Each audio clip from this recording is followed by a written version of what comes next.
Class 12th में आज हम अगला टॉपिक पढ़ेंगे। हम पढ़ रहे हैं मानव कल्याण में सूक्ष्म जीव के बारे में, जिसमें से हमने पहला टॉपिक पढ़ा था घरेलू उत्पाद में सूक्ष्म जीव LAB लैक्टिक एसिड बैक्टीरिया के बारे में। आज हम पढ़ेंगे औद्योगिक उत्पादन में सूक्ष्म जीव। औद्योगिक तौर में सूक्ष्म जीवों का उपयोग 3 तरह से किया जाता है। 3 तरह से मतलब कि 3 क्षेत्रों में किया जाता है सूक्ष्म जीवों का इस्तेमाल, जिसमें से पहला है किण्वन ब्रेवेस, यानी कि जो अल्कोहल्स वगैरह बनाए जाते हैं, जितने भी वाइन्स बनाई जाती हैं वो सब इसके अंदर आती हैं। दूसरा है एंटीबायोटिक्स, कौन कौन सी एंटीबायोटिक्स बनाई जाती हैं रोगों से लड़ने के लिए। और उसके बाद है रसायन और एंजाइम्स के बारे में। किण्वन ब्रेवेस में जो प्रक्रिया है उसमें किसी भी ऐसे खाद्य पदार्थ जिससे हमें ग्लूकोज आसानी से मिल जाए, जैसे गेहूँ, अंगूर, जौ, गन्ना, ठीक है, तो इन किसी भी खाद्य पदार्थ से ग्लूकोज प्राप्त करके ईस्ट की सहायता से अल्कोहल का निर्माण किया जाता है। ये बहुत बड़े औद्योगिक पैमाने पर किया जाता है। ये तो एक सामान्य विधि है ईस्ट से फर्मेंट करके अल्कोहल का निर्माण करना। इस प्रोसेस में जो ईस्ट यूज़ की जाती है उसका नाम है सैक्चारोमाइसिस सेरेविसी, ठीक है। सैक्चारोमाइसिस सेरेविसी जो है वो आपका इससे पहले जो हमने पढ़ा था बेकरी वाला, ठीक है, ब्रेड वगैरह बनाने के लिए जो पढ़ा था उसमें भी यूज़ होती है सैक्चारोमाइसिस सेरेविसी ईस्ट जो है। बेकर्स ईस्ट भी कहते हैं, इसे ब्रीवर ईस्ट भी कहते हैं, दोनों एक ही हैं, ठीक है। तो यहाँ पर ईस्ट की सहायता से बहुत बड़े पैमाने पर अल्कोहल का निर्माण किया जाता है, और अल्कोहल जो है औद्योगिक स्तर पर एक बहुत बड़े व्यापार के रूप में जाना जाता है, ठीक है। 2 तरह के अल्कोहल का निर्माण औद्योगिक स्तर पर किया जाता है, एक डाइल्यूट और एक डाइल्यूट जो होते हैं, ठीक है। यानी कि जब ईस्ट अल्कोहल का निर्माण करने लगता है तो 13% से ऊपर अल्कोहल बन जाने पर धीरे धीरे ईस्ट मरने लगती है, तो इनको सेपरेट कर लिया जाता है, जिससे उसमें जो ड्रिंक है उसमें अल्कोहल की मात्रा कम या ज़्यादा करके इन्हें दो हिस्सों में बांट दिया जाता है। जैसे बियर और वाइन जो हैं वो डाइल्यूट के अंदर, और जो आपके रम, बियर वगैरह, सॉरी ब्रांडी वगैरह हैं, ये सब डाइल्यूट्स के अंदर आती हैं, ठीक है। इसके बाद अगर हम एंटीबायोटिक की बात करें तो पेनिसिलिन पहला एंटीबायोटिक था जिसे कवक से तैयार किया गया था, ठीक है। अलेक्जेंडर फ्लेमिंग जो हैं इन्होंने पहले एंटीबायोटिक का निर्माण किया, लेकिन इनके द्वारा किया गया निर्माण जो है वो बहुत कम स्तर में, बहुत छोटे मतलब लेबोरेटरी के हिसाब से किया गया, बहुत बड़े व्यापक पैमाने पे, इतने बड़े पैमाने पे नहीं किया गया कि लोगों को इसको बीमारी ठीक करने के लिए दिया जा सके, ठीक है। ये भी जो पेनिसिलिन है या पेनिसिलियम जो पहला एंटीबायोटिक बना था वो भी अलेक्जेंडर फ्लेमिंग द्वारा अचानक से एकदम मतलब सडनली हुआ। वो इस चीज़ को खोज नहीं रहे थे, उन्होंने अपने पेट्री डिश में फूड पॉइजन करने वाले जो बैक्टीरिया होते हैं उनको संवर्धित किया और फिर कुछ समय के लिए छोड़ दिया। तो नेक्स्ट डे उन्होंने देखा कि उसके ऊपर कुछ फफूंद लगी है, और जहाँ फफूंद उगी है वहाँ जो है बैक्टीरिया नहीं है।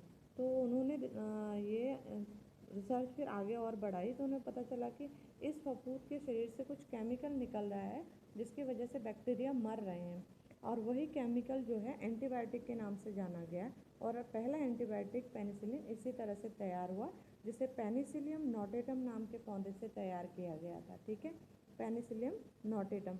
लेकिन औद्योगिक रूप में पेनिसिलियम क्राइसिजिनस जो कवक है उससे बड़े पैमाने पर इसका उत्पादन किया जाता है। पेनिसिलियम नोटेटम पहला कवक है जिससे एंटीबायोटिक बना था, लेकिन पेनिसिलियम क्राइसिजिनस जो है वो वर्तमान समय में जिसका हम एंटीबायोटिक बनाने में यूज़ करते हैं उस कवक का नाम है। बहुत बड़े औद्योगिक पैमाने पर इसका निर्माण करने का श्रेय चेन ऑफ फ्लोरा को जाता है।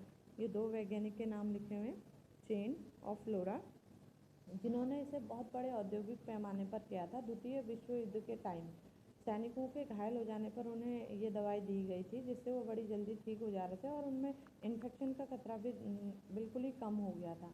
तो इसके बाद इन्हें द्वितीय विश्व युद्ध के ठीक 1-1.5 साल बाद जो है तीनों को भी नोबेल प्राइज़ मिला, चेन, अर्नेस्ट चेन, फ्लोरा और आपके अलेक्जेंडर फ्लेमिंग को, ठीक है।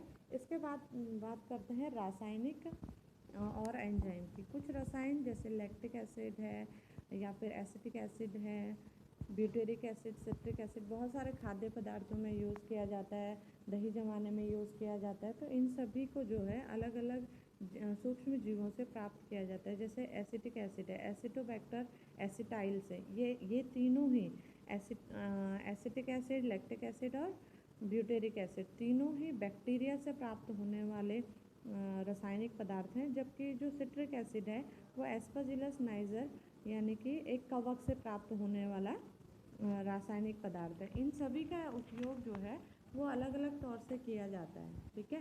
इसके बाद एंजाइम की बात करें तो लाइपेज एंजाइम जो है, जो वसा को पचाने का काम या वसा को तोड़ने का काम करता है, इसका उपयोग डिटर्जेंट बनाने में भी किया जाता है, ठीक है।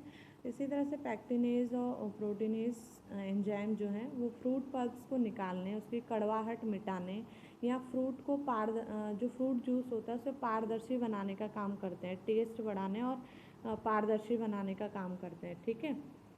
अगला है स्ट्रेप्टोकाइनेज। ये स्ट्रेप्टोकोकस नामक बैक्टीरिया से मिलता है। इसका काम क्या है देखो, जैसे हार्ट में कोरोनरी आर्टरीज एक मेन आर्टरीज होती है जो खून को सप्लाई करती है। अगर किसी तरह का क्लॉट या कोई थक्का यहाँ पर बन जाए जिसकी वजह से ब्लड सप्लाई रुक रही है, तो ये इसको तोड़ने का काम करता है। इस क्लॉट को तोड़कर खून के बहाव को सही करता है। ये मेनली हार्ट अटैक के पेशेंट्स को दिया जाता है जिनका हार्ट ब्लॉक हो जाता है, ठीक है। अगला है साइक्लोप्रोपेन ए। ये बोर्ड पेपर में कई बार पूछा गया क्वेश्चन है। साइक्लोप्रोपेन ए जो है वो ट्राइकोडर्मा से प्राप्त किया जाता है। इसका काम क्या है देखो, जैसे किसी व्यक्ति के अगर किडनी वगैरह ख़राब हो गई या किसी अंग को प्रत्यारोपित किया जा रहा है, ठीक है, कोई अंग उसमें लगाया जा रहा है, तो शरीर के जो इम्यूनिटी पावर होती है वो क्या करती है, टी लिम्फोसाइट जो है उस बाहरी कोशिका को पहचान कर उसे मारना शुरू कर देती है। लेकिन अगर किसी व्यक्ति को किसी दूसरे व्यक्ति की किडनी दी गई है तो उसे डैमेज होने से बचाना ज़रूरी है, वरना वो किडनी भी क्या होगी, ख़राब हो जाएगी। तो ऐसी स्थिति में जो साइक्लोप्रोपेन ए है वो प्रतिरोधक क्षमता को निष्क्रिय करती है और उस अंग को उस जगह पर स्टेबल होने के लिए समय देती है, ठीक है। अगला है कोलेस्ट्रम। हमारे ब्लड में जो कोलेस्ट्रॉल होता है, जो बैड कोलेस्ट्रॉल है, हमारे सिराओं और धमनियों को ब्लॉक कर देता है। तो ये इसे समाप्त करने के लिए मोनस्कस परफ्यूरेस से एक स्टैटिन नाम का पदार्थ निकलता है। ये भी बहुत इंपॉर्टेंट है और पेपर में पूछा गया, बोर्ड पेपर में। स्टैटिन नाम का पदार्थ निकलता है। ये स्टैटिन जो है इस कोलेस्ट्रॉल को कम करने का काम करता है, ठीक है। तो आज हमने पढ़ा औद्योगिक स्तर पर हम किस किस तरह से इन सूक्ष्म जीवों का इस्तेमाल करते हैं, अल्कोहल बनाने में, विभिन्न तरह के एंटीबायोटिक्स बनाने में, या रासायनिक पदार्थ और एंजाइम्स वगैरह बनाने में, ठीक है। आज के लिए इतना।